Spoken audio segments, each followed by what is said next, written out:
Je m'appelle Bertrand Legreff, j'ai 38 ans, je suis enseignant à Saint-Luc en publicité et le reste de mon temps je le passe à être freelance créatif dans différentes agences de publicité. C'est parti. Au hasard alors. On va prendre ceci. Quelle démarche pour rencontrer Capouillet ? On s'est d'abord donné rendez-vous à Louvain-la-Neuve, dans un café à Louvain-la-Neuve, où on a passé, je crois, 1h30, 2 heures à discuter. Même si je ne le connaissais pas et que lui ne me connaissait pas, ça s'est tout de suite très bien passé. Je dis, c'est un gars très ouvert, pas du tout grosse tête, qui connaît son métier, qui a une chouette histoire. Donc c'était un vrai plaisir de l'interviewer. Ensuite, les démarches ne s'arrêtaient pas là, puisque la façon dont j'écris, j'aime bien justement me plonger dans l'événement, c'est-à-dire ne pas juste être face à face et discuter hors contexte. J'ai été aux Ardentes à Liège et il m'a généreusement invité à partager sa tente d'ingénieur du son au milieu du public. On continue. Une longue.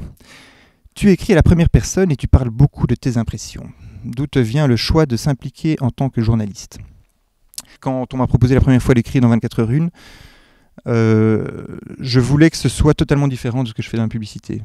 Et ça me semblait être une bonne idée d'adopter ce mode ultra subjectif qu'on retrouve dans tout ce qui est journalisme gonzo.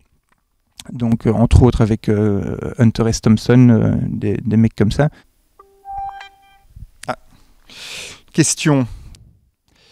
Alors, la question de l'internaute est: pourquoi avoir décidé d'angler la quasi-totalité du portrait sur la relation de Capouillet avec Stromae ? Parce que Stromae est connu. Mais je n'ai pas fait ça uniquement vis-à-vis de Stromae. C'était aussi un point délicat lors de l'interview, c'est que, en effet, la star ici, dans cet article, c'est Lionel Capouillet. C'est lui que je veux mettre en avant, c'est son travail que je veux mettre en avant. Et il se fait que son travail le plus important, c'est la tournée magistrale qu'il occupait de réaliser avec Stromae. C'est son incroyable travail studio aussi qu'il réalise avec Stromae. Mais si vous avez bien lu l'article, on ne parle pas que de Stromae dans l'article. On bouge. Cécilia Callois-Benoît a illustré ton article. Qu'est-ce que tu penses de ces illus ? Est-ce qu'elles collent bien au texte ? Mais d'abord, d'un point de vue artistique, elles sont magnifiques, je trouve. Franchement, c'est un super beau travail, tout ça. J'étais ravi parce que c'est vrai que ça colle très très bien au style Stromae, au graphisme qui est très très très présent chez Stromae, et ça colle. Donc je suis très content qu'elle l'ait fait. J'espère qu'on collaborera encore ensemble. Ce serait un beau cadeau. Next. Tu parles de Pearl Jam. Ah, je suis content d'avoir tiré cette carte. Tu parles de Pearl Jam dans l'article, oui. Quels sont les autres groupes phares que tu aimes ? Il n'y a aucun autre groupe que Pearl Jam, il n'y a que lui. Ça, c'est le must absolu en rock. Mais il y a beaucoup de groupes que j'écoute. Il y a années 70 rock, les Who, tous des Led Zepp et des machins comme ça, des grands classiques. Et des groupes de l'époque début années 90, dont Pearl Jam.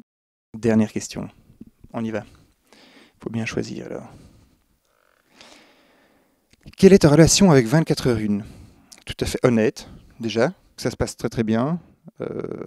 C'est un projet qui a déjà 3 numéros, on va vers le 4e, donc c'est un truc en devenir. C'est un magnifique projet auquel je crois énormément.